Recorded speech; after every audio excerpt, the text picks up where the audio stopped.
song, The Battle for the Republic, he stood up in the audience and said, "You guys sing that again. You guys sing that again."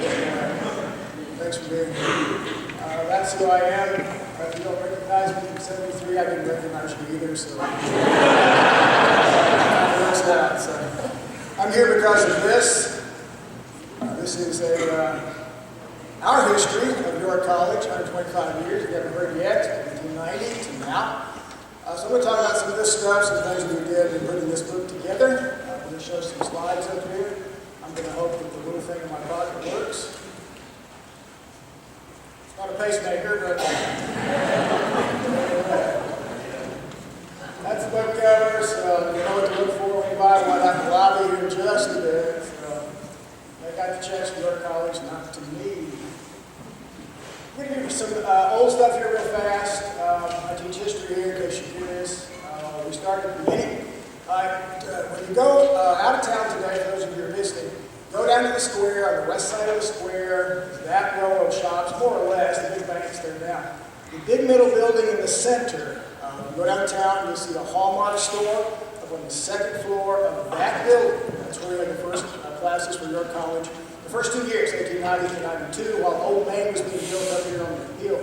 So you can take a look at that building. That building is still down in the square. There's the York Business College at the same time in 1890, two different institutions, and the same president, Jeremiah George. Eventually this became part of York College up on the hill in the 1920s. That building, more or less, the top floor is gone, but the rest of it is still there. Old Main, of course, everyone recognizes Old Main. Although, how many of you have any memory at all of Old Main? Anybody here? Old Main? Yeah, I didn't think so. So that's how we know it. We know from pictures.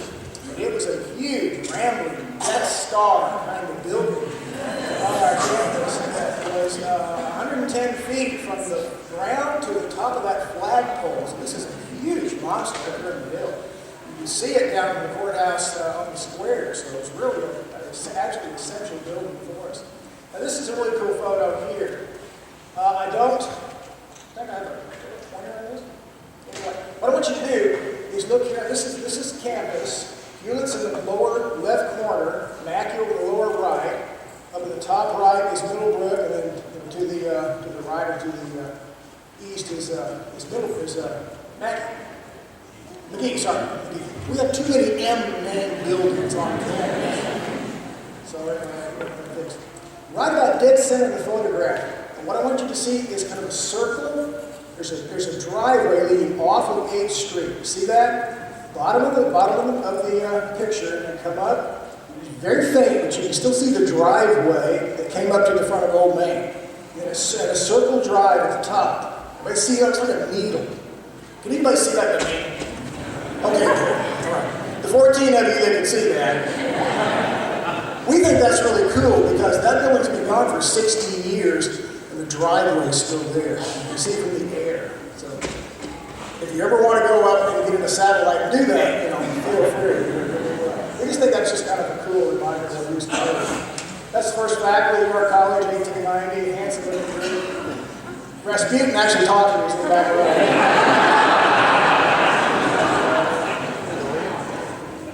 The huge sea change on campus, we all know.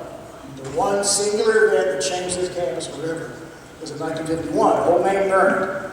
That meant the United Brethren stayed a few more years, but decided, okay, we got to get out of here and go out.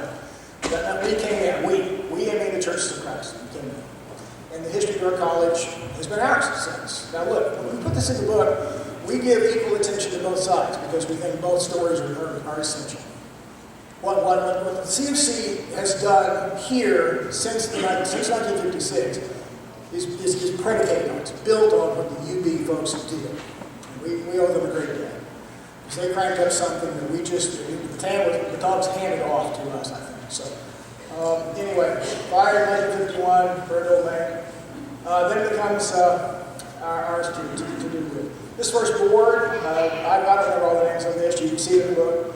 Gene Hancock, front row there in the center. Dale Larson, absolutely crucial to our history. Dale Larson on the far left, far right in the front row. This is the first faculty, 1956 faculty, first Church of Christ faculty. You'll notice there's Dale Larson over the left, and Hancock over the left. Towering in the back there is Mabry Miller. will learn. You stay forever. Chapel in the old gym, this is where Mackie is now. Maybe some of you were there. Harold Mitchell on the far right. Looks about the same. Paul Tuchman is here. I hope he's still here. I think it's on this morning. He's in this photo, 1960 or so, on the far left with a guitar. So anyway, I didn't even know, this is actually the Samoan club on campus. I didn't even know he was Samoan.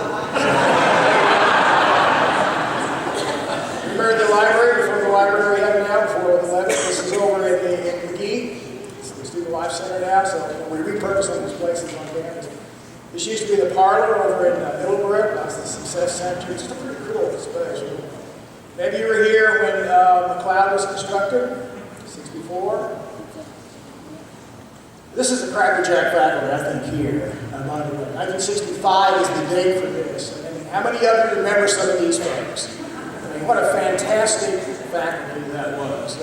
I didn't come here until 71, but a lot of these folks were still here. It talks about longevity, which I must mention you just said. Maybe you're here when the Swings came in 1966. That's Woody Kurt, by that part of the way, the class out there. That's 72-ish, 3-ish, 3. Anybody here in that photo, by the way? Drop it. Good for you. We won't ask you which one you are. Back when people used to wear curtains for clothes. Is anybody willing to admit you're in that photo? I see a man's hand went down when I said that. Anyway, yes, kids, that's how we used to dress. This is an important picture. Rick Eldred is in the back on the left, just left of center. Mike Busherfield on the base, and then on the far right, I always love showing this photo. Who's on the far right? Steve Beckman.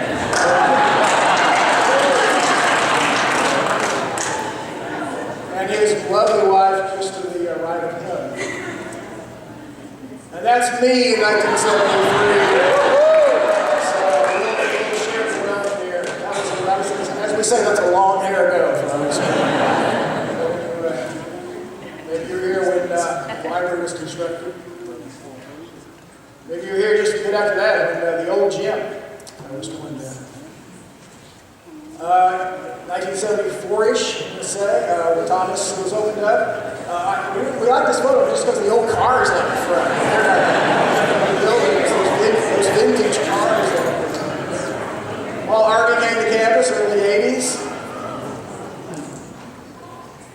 Early 90s, we had the soccer championship, national championship. You were a part of that. We dug up Old Main in 1999. Actually went in and did an archaeology project at the site. In fact, I love doing that project. I ran out of that. Just to stand on the old floor after 60 years, 50 years now, was just pretty good. That's the kind of thing that it translates to here at Destin. Obviously, Mackie being constructed. Tower U up there, that's the old church, which is a fantastic facility for us here. I just love running that old church. It literally had set 40 years in the wilderness. Literally, 40 years we brought it to campus. So that was wonderful. That was a very, very cold day, by the way. When the apartments opened up, there's some fun folks. National championship for the college baseball team. We went to the College Championship. We went to the World Series last year. Look, I'm going to finish it real fast. What I think part of the point of the longevity of our college is based in what? Obviously, it's people. Every institution is about people. So, we want to make sure we put in some of these folks that were just so crucial along the way. Like Gary Bartholomew on the right. Phyllis Mackey worked here from 1968 to 1996. I mean, that's longevity. That's how you get to be a 125-year-old institution. Mike Westerfield, sent out, I think, 20 years. Pat Simpson, I passed it this morning. Larry Roberts, Representative Roberts. Who doesn't remember Dottie Schultz? And Bob Lawrence is sitting right over there.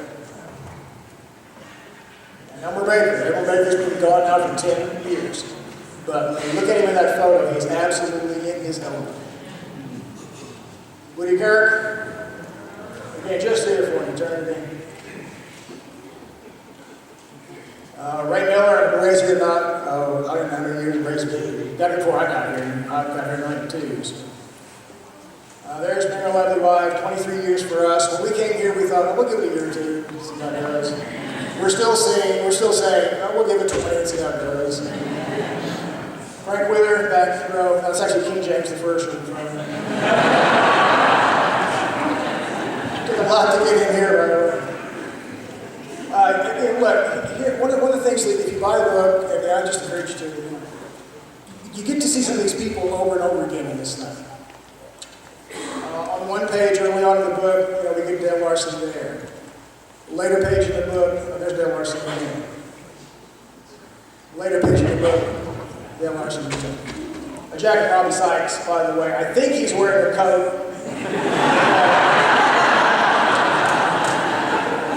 I'm not sure. And of course, eventually we tried to do right by some of these people, so Larson Commons is with us here. Charles Bachman came in the 1960s. There he is. I think that's 21st century. I think that's 2000 something. I mean, the man just came and stayed. And again, that kind of longevity is just so crucial to us. Here's Mabry in 1956, first year for the CSE on campus. Registered students. Here's Mabry. I mean, we're talking about almost 50 years later, breaking the first racquetballs in the Miller Center and the Mackey Center at the time. So, that kind of contribution just so crucial. Last one here real fast, Collis Campbell. Is Collis still with us today? I mean, here today, present today. He was here on Friday. He went home, okay. It's just good to see him on Friday in chapel. There he is, about 1960, I'd say. I think Paul touched him as number 42 back there, by the way. But there he is in 1960. There he is breaking ground for the Freeman Center, 72 threes around there. And then there he was just 2 years ago. And, Dolores is there with him, of course, on the left. Magic Miller, just over there to the left. But these are just lions of the past for us. And folks who stay and stay. And when you answer the question, okay, how does a small Christian liberal arts college in a small town in Nebraska last for 125 years, that's your answer right there. All right? You know what it is?